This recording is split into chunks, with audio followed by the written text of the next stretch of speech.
और अपने बेटे के भरोसे माने अश्वत्थामा के सहारे उन्होंने जीवन जीने का निर्णय ले लिया।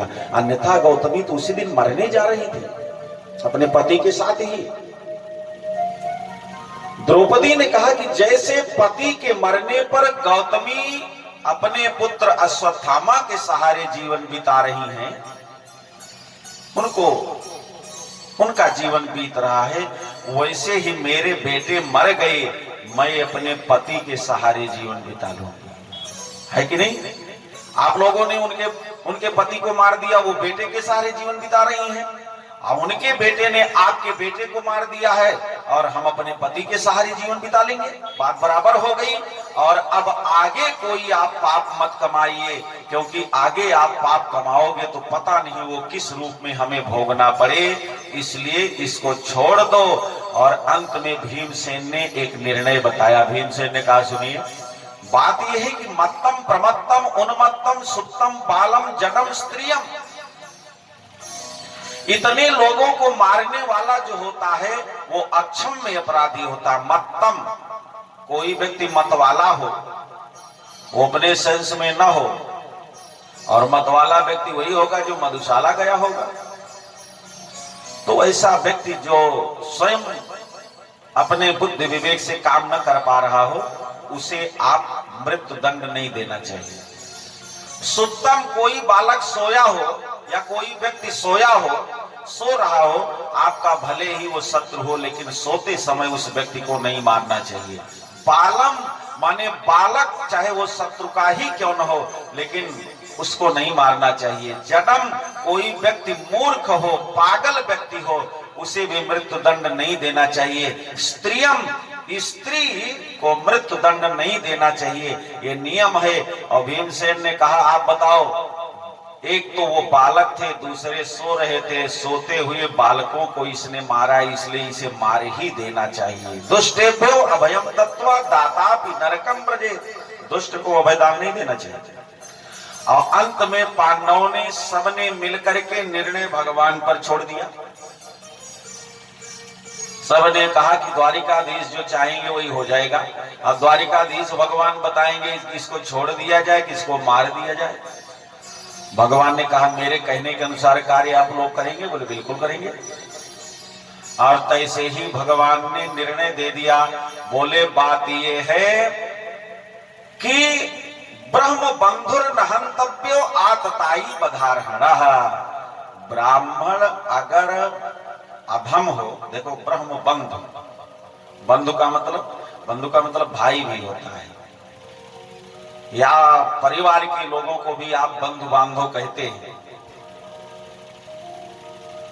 लेकिन वही बंधु शब्द यदि ब्राह्मण के आगे आप लगा दोगे तो वहां बंधु शब्द का अर्थ बदल जाएगा। बंधु अधम का बोध कराता है। जैसे कुछ शब्द अपने यहाँ हैं, वो कुछ हैं तो बहुत अच्छे, लेकिन हर स्थान पर उनका प्रयोग आप नहीं कर सकते। महाशब्द माने होता है श्रेष्ठ। लेकिन अगर कोई व्यक्ति सो रहा हो और आपसे कोई पूछे कि भाई साहब ये, तो आप ये बता दीजिए कि निद्रा में है। लेकिन यदि आपने निद्रा के पहले महा लगा दिए, महानिद्रा में है, तो महानिद्रा तो ही लास्ट में लोग लेते हैं जब कभी उठते नहीं है, इसलिए वहां निद्रा के आगे महा मत लगाइए। कोई व्यक्ति एकदम चकाचक होकर के शंख घड़ियाल बजता है, परिवार के सारे लोग प्रसन्न हैं, वो व्यक्ति तीर्थ यात्रा के लिए निकल रहा है, और कोई व्यक्ति आया, वो आपसे पूछे कि भाई साहब ये कहाँ जा रहे हैं, आप बताएंगे कि यात्रा में जा रहे हैं, लेकिन वही यात्रा की जगह आप कह देंगे ये महायात्रा में जा रहे हैं, तो बिगड़ जाएगा। राम नाम सत्य है, ये सही बात है, सारे शास्त्र कहते हैं, वेद कहता है, पुराण कहता है, उपनिषद कहता है, सब कहते हैं। लेकिन विवाह मंडप में जब सिंदूर दान हो रहा हो और भांवरी हो रही हो, उसी समय जो विवाह कराने वाले पंडित जी हैं, अगर वो ये कह दें कि राम नाम सत्य है, राम नाम सत्य है, राम नाम सत्य है, वो कहने लग जाए, तो दक्षिणा मिलेगी उनको? नहीं मिल पाएगी। अब दक्षिणा की जगह राधे राधे होने लग जाए तो कोई ताजुब न करना। इसलिए प्रयोग जो शब्दों का हो वो कहां पर क्या प्रयोग करना है ये अपने यहां बहुत विचारणीय है। इसलिए ब्रह्म बंधुर न हंतव्यो, ब्राह्मण यदि अधम हो तो भी उसे नहीं मारना चाहिए। और दूसरी बात, दूसरी लाइन में भगवान ने कह दिया आतताई बधारणा, अगर वो आतताई हो तो उसे मृत्यु दंड दे देना चाहिए, उसे मार देना चाहिए। और तैसे ही अर्जुन भीम इत्यादि पांडवों ने कह दिया, बोल दिए, बोले कन्हैया आप भैया टेढ़ी मेढ़ी बात करते हो, आपकी बात जो है सीधी सीधी है ही नहीं, आप ऐसे घुमा फिरा करके बात कर रहे हो कि कुछ निर्णय हम लोग नहीं निकाल पा रहे हैं।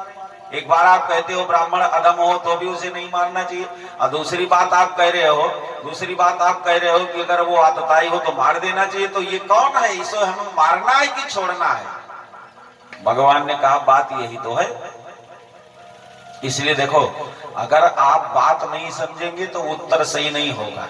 जैसे एक दिन रात्रि में कहीं से यात्रा से लौट करके मैं सुल्तानपुर बस अड्डे पर उतरा, चाय पीने की बड़ी प्रबल इच्छा थी, और उस ठेले वाले से हमने कहा भाई साहब चाय पिलाइए। उसने चाय दिया, और चाय जब हमने लिया तो उसमें एक मक्खी थी पड़ी हुई थी। तो हमको अच्छा नहीं लगा, हमने कहा यार तुम ये क्या करते हो, ये कैसी चाय देते हो, यही बना करके रात में दे रहे हो, क्या हुआ पंडित जी? हमने कहा इसमें मक्खी पड़ी हुई है। तो आपको पता है उसने क्या कहा हमसे? वो कहीं 5 रुपए हम कहा जानता, हाथी घोड़ा डाय के देतों का हम फेंक दीजिए, मत पीजिए। भाई मेरे कहने का भाव वो नहीं था जो वो समझ गया या उसको बुरा लग गया।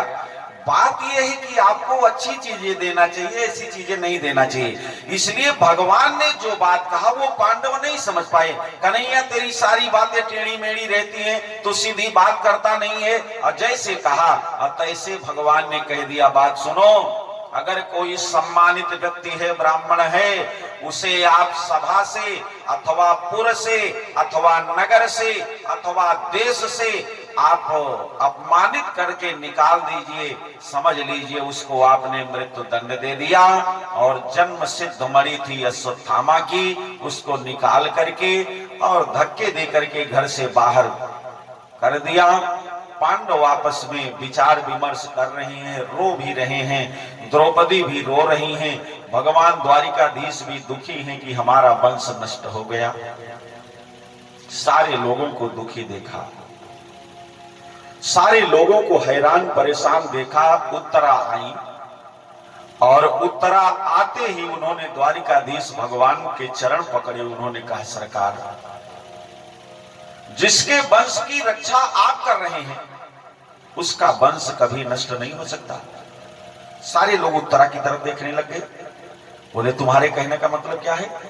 उत्तरा ने कहा सरकार बात सुनिए, अभिमन्यु का तेज मेरे गर्भ में लालित हो रहा है, पालित हो रहा है, और अभिमन्यु के तेज को मैं गर्भस्थ करके उदरस्थ करके आपके वंश की वृद्धि को मैं आगे बढ़ाऊंगी। क्योंकि जब मेरा विवाह हो रहा था और जो मेरा विवाह संस्कार करवा रहे थे, वो हमारे पूज्य पुरोहित गुरुदेव भगवान ने विवाह में उन्होंने साखोचार में एक शब्द कहा था। इसलिए देखो, विवाह इत्यादि का जो कर्म होता है बड़ा महत्वपूर्ण होता है, लेकिन अब विवाह इत्यादि जो संस्कार होते हैं उनमें संस्कार कम, असंस्कार अधिक दिखाई पड़ता है। अब ब्याह में पाड़े हरे अगर पहुंच जाते तो खाली भांगड़े वाले के लगे रहा थे, पंडित के लगे खड़े ना होते, है कि नहीं? अरे हम अर्जुन पहाड़े को नहीं कह रहे, हमारे यहाँ भी पहाड़े हैं, आपके यहाँ ही थोड़े हैं। बोलिए राधा कृष्ण भगवान की। इसलिए सीनियर लोगों को, जो समाज के या परिवार के जो बुजुर्ग लोग हों, उनको इस पर विशेष ध्यान देने की आवश्यकता है। हमारे प्रिंसिपल साहब तो बात को बढ़िया जानते हैं, समझाते भी हैं, और यहाँ के लोग बहुत ज्यादा समझते भी हैं इनकी बात को, हमें पता भी है। वहां साखोचार में एक शब्द कहा जाता है और उसका महत्व होता है। वर वधू दोनों के हाथ में चावल होता है और उस चावल के ऊपर फल अथवा गुड़ होता है, दक्षिणा साथ में होती है, और उस समय वो मंत्र जब बोला जाता है तो वहां एक शब्द है, वंशे वृद्धि करीम। ये जो बहू बन करके दूसरे वंश में जा रही है, परिवार में जा रही है। हे लक्ष्मी नारायण भगवान, हे 33 कोटि देवता, हे अग्नि वैश्वानर, हे ध्रुव तारा, आपको साक्षी देकर के ये मैं मंत्रों के द्वारा ये प्रेरणा करता हूं कि ये वधू जहां जा रही है उस वंश की वृद्धि करने वाली हो।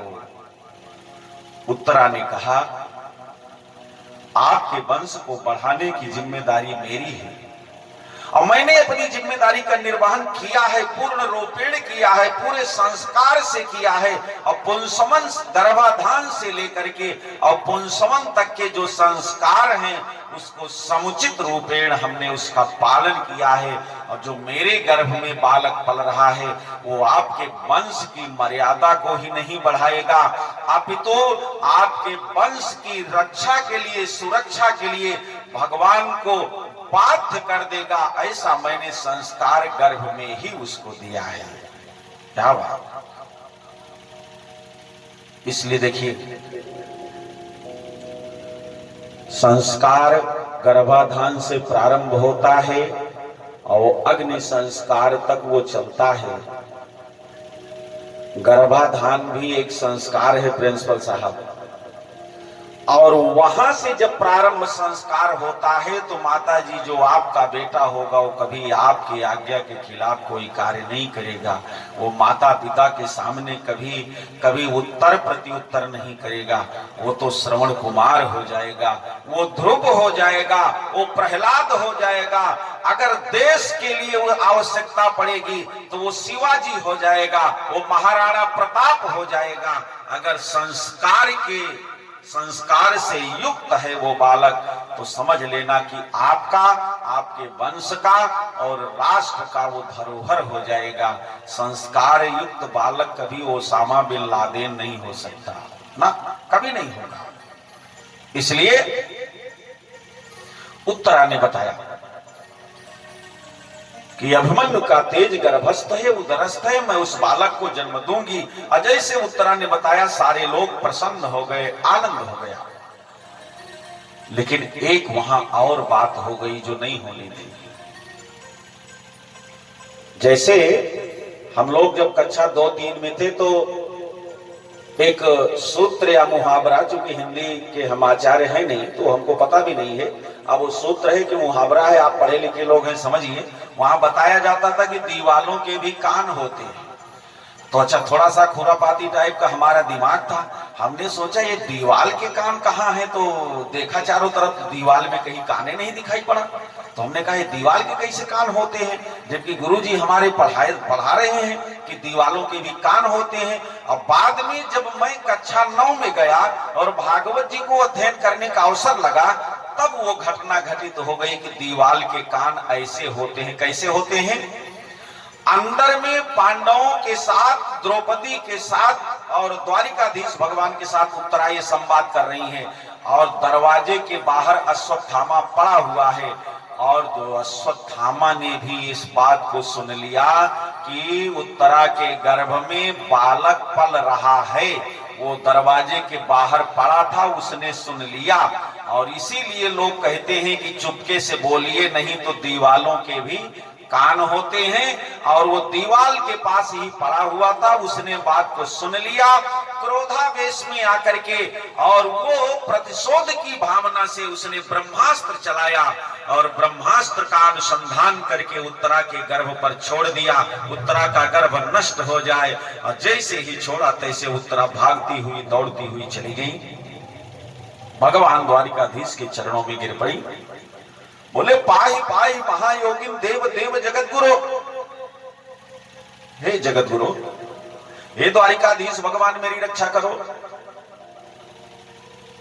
द्वारिकाधीश भगवान उत्तरा से कहते, उत्तरा पांचों पांडव यहाँ बैठे हुए हैं, पांडवों से कह दोगे तो तुम्हारी रक्षा हो जाएगी। ये सब महाबली लोग हैं, ये धनुर्धारियों में श्रेष्ठ हैं, गदाधारियों में श्रेष्ठ भीमसेन है, सारे लोग बैठे हैं, इनसे कह दो तुम्हारी रक्षा हो जाएगी।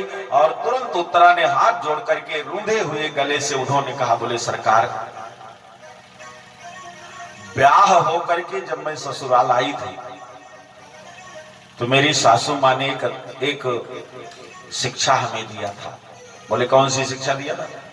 बोले हमारी सासू माँ ने हमको ये शिक्षा दिया था कि उत्तरा, तुम्हारे जीवन में कभी कोई आपत्ति विपत्ति आवेगी तो तुम संसार वालों से मत कहना। संसार वालों से कहोगी तो वो सब मात्र हंसी करेंगे, तुम्हारी रक्षा नहीं करेंगे, तुम्हारा सहयोग नहीं करेंगे। बोले फिर? बोले हमारी सासू माता द्रौपदी ने हमसे कहा था कि अगर कोई आपत्ति विपत्ति आवे तो सीधे संसार के स्वामी भगवान द्वारिकाधीश से कहना। इसलिए वो अपने सासू माँ की वो शिक्षा मुझे याद है सरकार।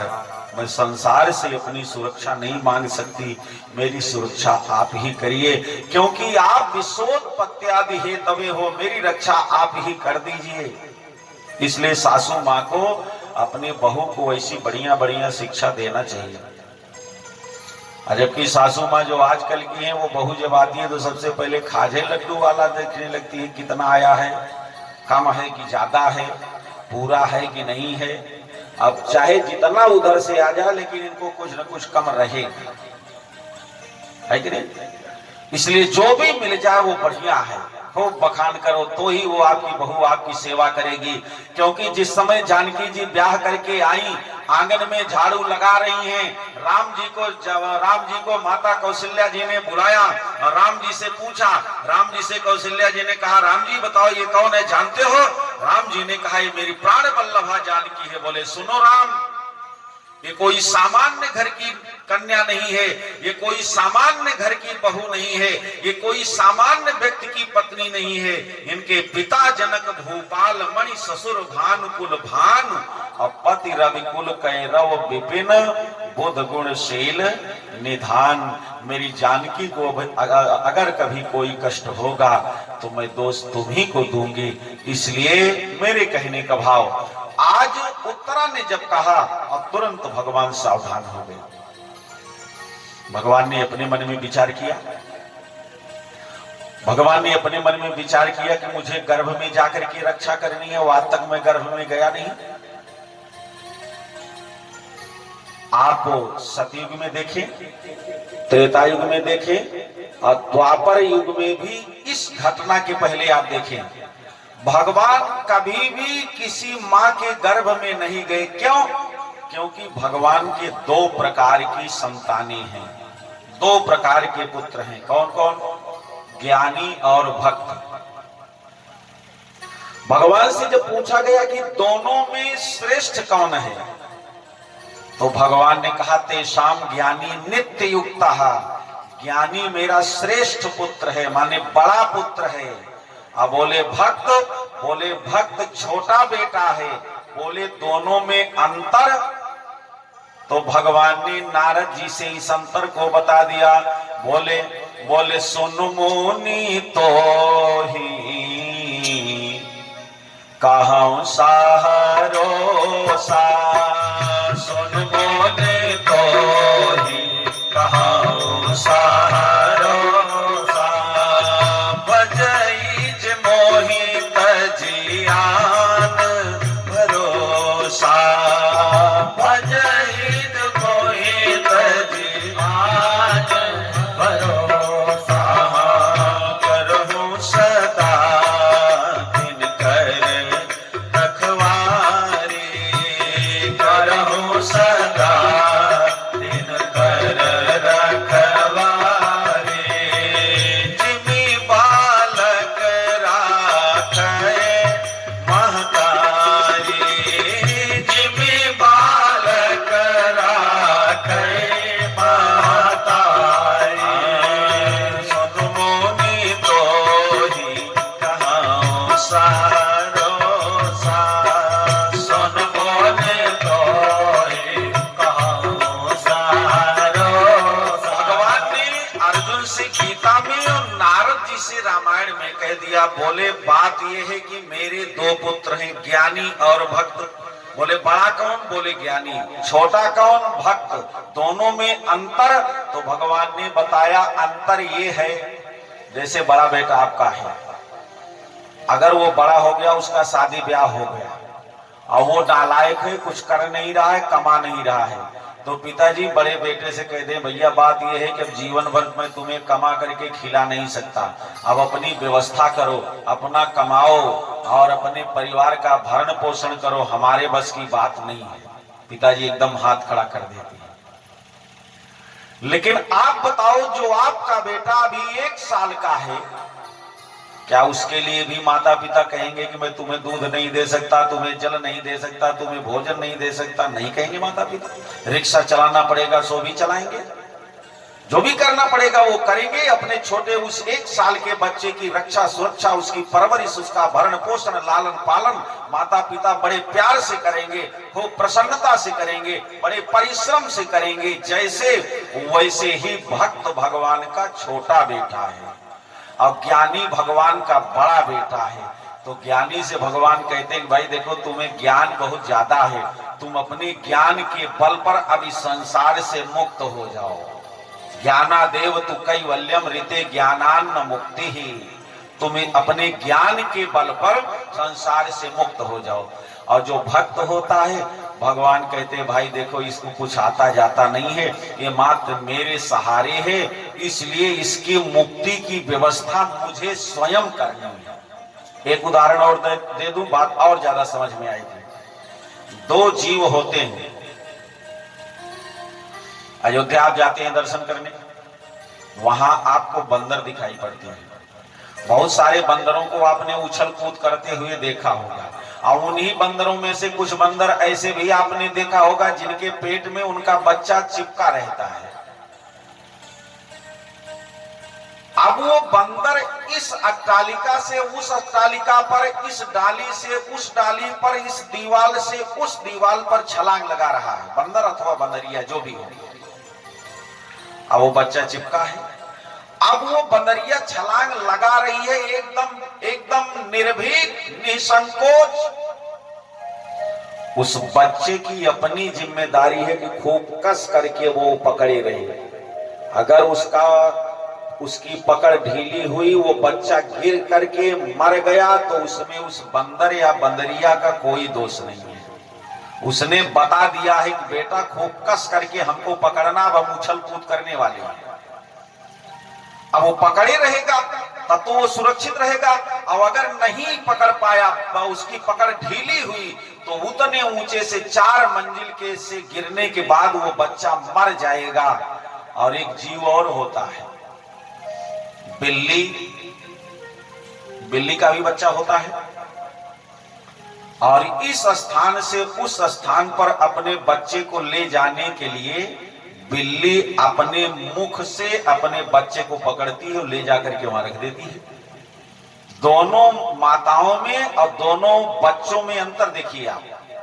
वो बंदरिया भी अपने बच्चे को ले जा रही है, और लेकिन उसने कह दिया कि मुझे ठीक से पकड़ना, अगर छूट जाओगे तो मेरी जिम्मेदारी नहीं है।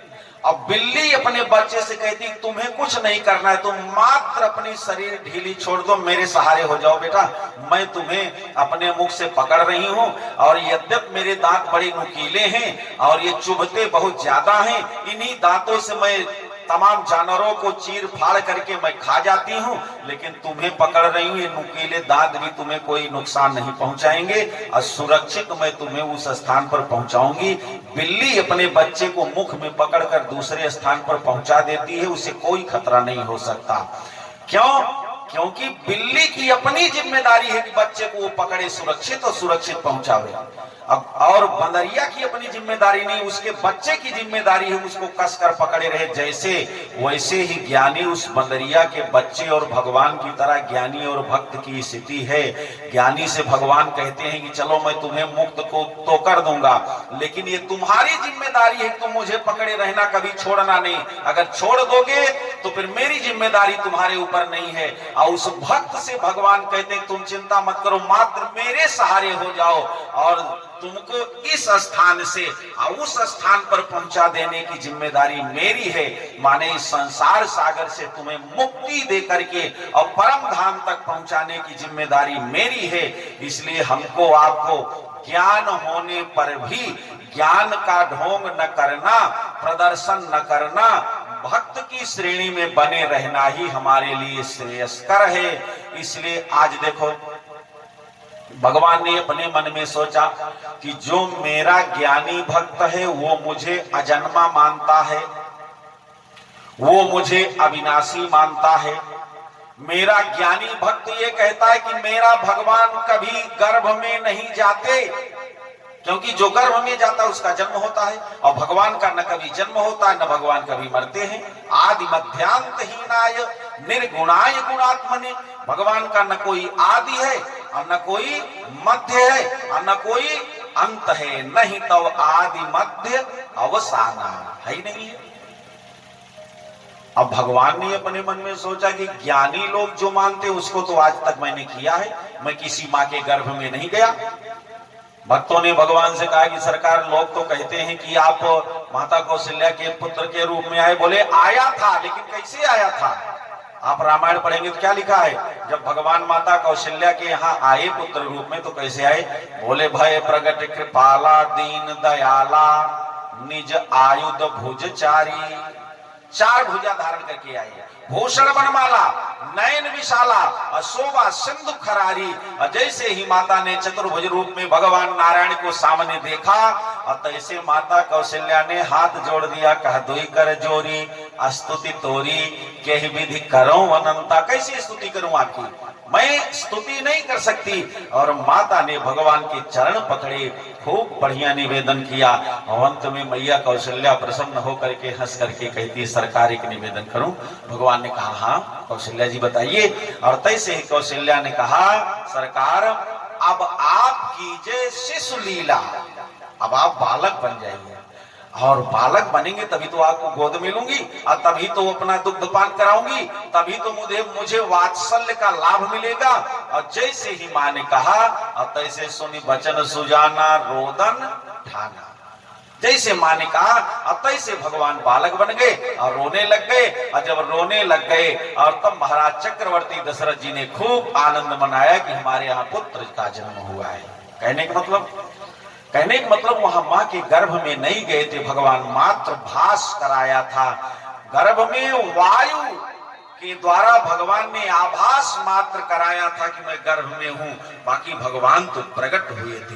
भागवत जी में आप पढ़ेंगे 10वें स्कंद में, जब भगवान माता देव की पिता वसुदेव के सामने कारागार में भगवान आए पुत्र रूप में तो कैसे आए? बोले तमद भूतम बालकमं भुजे क्षणम चतुर्भुजम शंख गदार युधायुधम श्रीवत्स लक्ष्मम गलसौभिकौस्तुभम पीतांबरम सांद्र पयोद सौभगम। भगवान वहां भी चतुर्भुज रूप में आए। माता देवकी ने निवेदन किया, पिता वसुदेव जी ने प्रार्थना की और तब भगवान वहां भी बालक बने, मतलब वहां भी माँ के गर्भ में नहीं आए। भगवान वामनावतार धारण किए 7 वर्ष के बालक के रूप में, बटुक ब्रह्मचारी के रूप में माता आदित्य पिता कश्यप के सामने प्रकट हो गए। भगवान ने नरसिंह रूप धारण किया, खंबे से भगवान सीधे आ गए। भगवान ने 12 अवतार धारण किया, ब्रह्मा जी के नासिका से भगवान की उत्पत्ति हो गई। मतलब 24 अवतारों को आप देखेंगे तो भगवान कभी भी किसी माँ के गर्भगत नहीं हुए हैं। और आज भगवान ने सोचा कि आज मेरे भक्तों को आवश्यकता है, इसलिए भगवान ने सोचा कि अगर भक्त को आवश्यकता पड़ जाए तो मैं अपने भक्त के लिए कुछ भी करना चाहता हूं, मैं अपने भक्त के लिए कहीं भी जाकर के निवास कर सकता हूं। इसीलिए तो लोग मुझे भक्त वत्सल कहते हैं।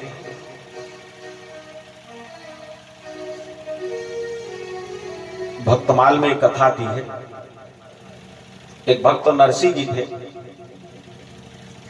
और नरसिंह जी के पुत्री के यहां विवाह हुआ और निमंत्रण नरसिंह जी को भी किसी तरह से प्राप्त हुआ। और नरसिंह जी बैलगाड़ी पर बैठ करके अपनी पुत्री के विवाह में जाने लगे। अब रास्ते में उनकी गाड़ी कहीं फंस गई दलदल में।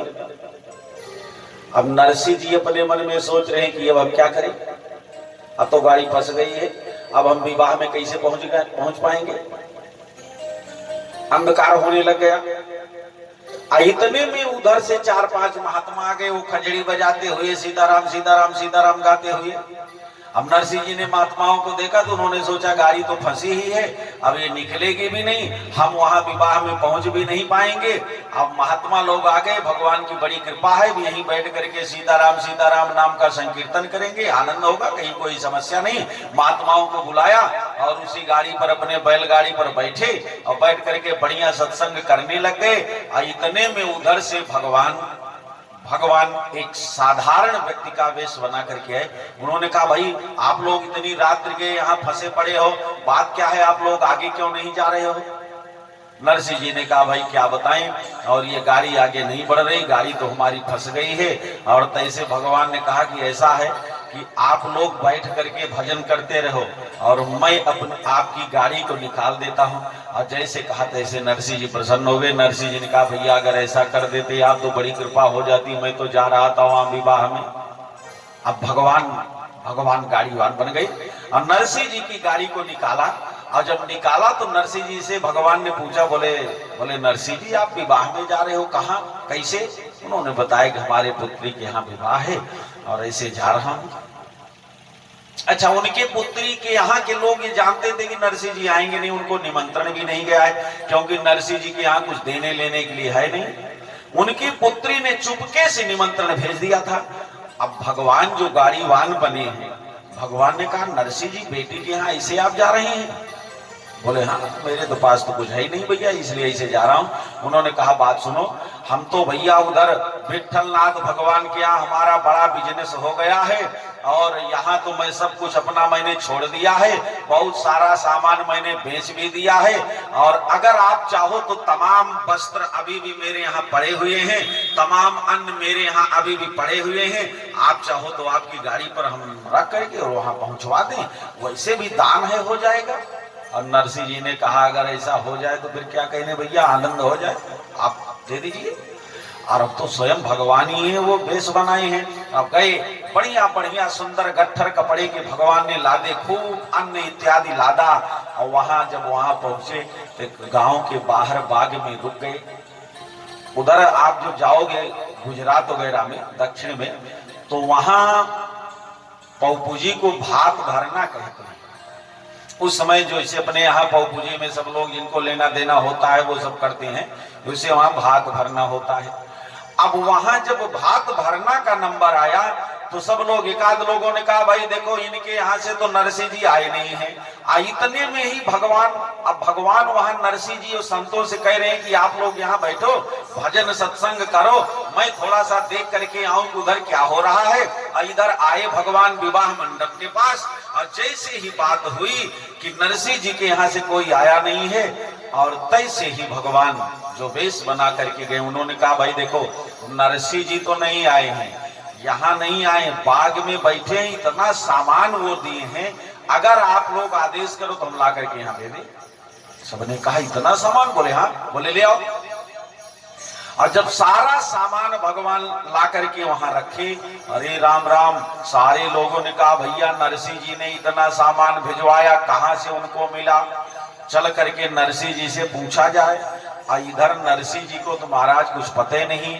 और जब नरसिंह जी से लोगों ने बताया और नरसिंह जी भगवान को खोजने लग गए और भगवान नहीं मिले, तो नरसिंह जी रोने लग गए। धन्य हो सरकार, आपने अपने भक्त के लिए गाड़ीवान बनना भी आपने स्वीकार कर लिया।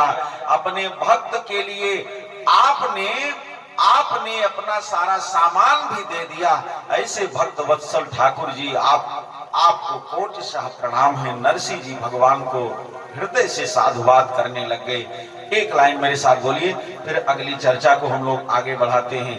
बोलिए भक्त वत्सल भगवान की, मोहे आन मिलो घन श्याम, बहुत दिन बीत गए मोहे आन